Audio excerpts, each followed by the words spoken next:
of children are involved. Was it you, Dr. Prinstein? Or Mr. Torney?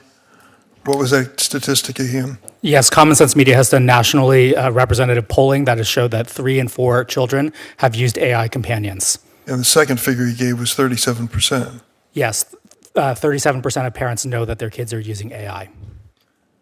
So let me ask the obvious question. As a caring parent, what should you look for as a sign that that's happening? Dr. Prinstein? So I think it's so important to remember that it is a natural process that when people get positive feedback, that's going to activate a brain response, a dopamine response. It's going to feel really rewarding. Adolescents have a hypersensitive response to this because the area of the brain that stops them or makes them question or think about what to do is not yet fully activated. What's happening here is that we're seeing a lot of kids being lured into a trap that is specifically designed to go against their better judgment, to prey on the vulnerabilities in just how we grow up and how our brain develops. That's highly concerning because there's no regulation anywhere to remind kids, you're not talking to something that can feel, that could have tears, as we just saw from those placards that were held up. This is not even a human. Kids should be reminded of that periodically throughout the interaction. So I'm looking for the warning signs. Will there be warning signs that are obvious, self-mutilation or? If any time that a child if someone notices a change in behavior or someone is starting to cut themselves, they should absolutely go to a licensed mental health care professional immediately. We should not be relying on AI instead. Is that one of the early signals, early signs? Well, if someone's already starting to cut themselves, then that's probably a sign that they're already far down the road and experiencing severe emotional distress.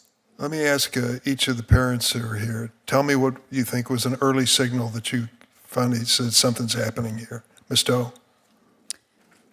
I think for me, it was probably his self-isolation in his room. He went from leaving the house all the time to self-isolating, and then the depression, and then the anxiety, and then not wanting us to get his phone at night, and then it was the cutting, and then from there the mental health went down. He stopped eating and showering and taking care of himself, and then it was suicidal. Ms. Garcia, similar? Yes, Senator, similar. My son started isolating himself in his bedroom, lost interest in our family activities like hiking and fishing, which he really loved. Lost interest in playing with his little brothers. His grades started to decline in school, and we started to experience behavioral challenges with him at school. Mr. Rain? At the time, like I said, it was a complete shock, so I wish we knew that we had signs, but in hindsight, it's a very similar story. Adam and I would, several nights a week, like I mentioned, be in the hot tub and hanging out and talking.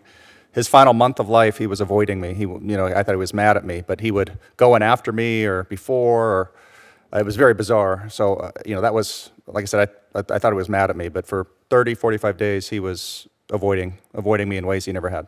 Okay, Dr. Prinstein, assume you're a parent and you see one or more of these signs and you are educated in the danger. What is the proper, best intervention? Some of the examples that we just heard about would be signs of depression that's beginning, and those would be the things we would go to a licensed mental health care professional immediately. We should know, though, that there might be other kids who might, instead of showing depression, suddenly show signs of increased risk behavior or agitation or irritability. Any sudden change in mood or interaction, as we've heard today, would be a sign for a licensed professional to step in. Can you, as parents and having lived this experience, add anything to that in terms of effective intervention that you've heard of from other parents, for example?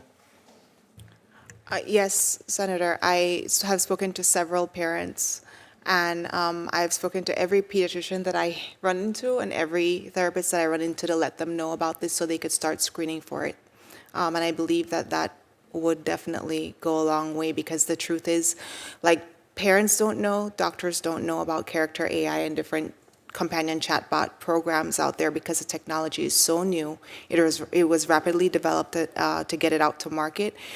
Really, a lot of us have not had the time to catch up to what they're doing and what the dangers are. Any other experiences on the panel? I think in my experience, what was hard is we took my son and we took him to a psychologist and told them what was going on. And it was more responded like, but this is a chatbot. Like, this isn't real. And so my response back was like, if this was a person, would this be more important? And it was always immediate yes, but they couldn't understand how this type of thing could happen with a chatbot. But like if somebody came into your home and was grooming and abusing your child, for some reason that's different than a chatbot, I think it should be on the same level. I do too, absolutely. And I want to say to the chairman, you put your finger on it at the start. It's about money. It's about profit. I just happened to look up this man, Noam Shazir, whatever.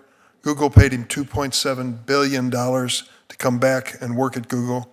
I didn't have time and didn't want to spend all my time taking a look at what he's done with his life, but he said he has many more AI ideas he wants to develop. I can tell you this point blank, from going back to early experiences in my life, if you put a price on this conduct, it'll change. If you make them pay a price for the devastation they brought to your families and other families, it will change. But you've got to really step across that line and say, we've got to make them vulnerable. Arbitration, it's hideous to think that they would suggest $100 for what you've been through and are going through is just outrageous. And I believe, Mr. Chairman, we know the direction we need to move in, and I hope we can do it together. Thank you so much for being here today. You will save lives for your testimony, for sure. Senator Blumenthal. Thank you, Senator Hawley.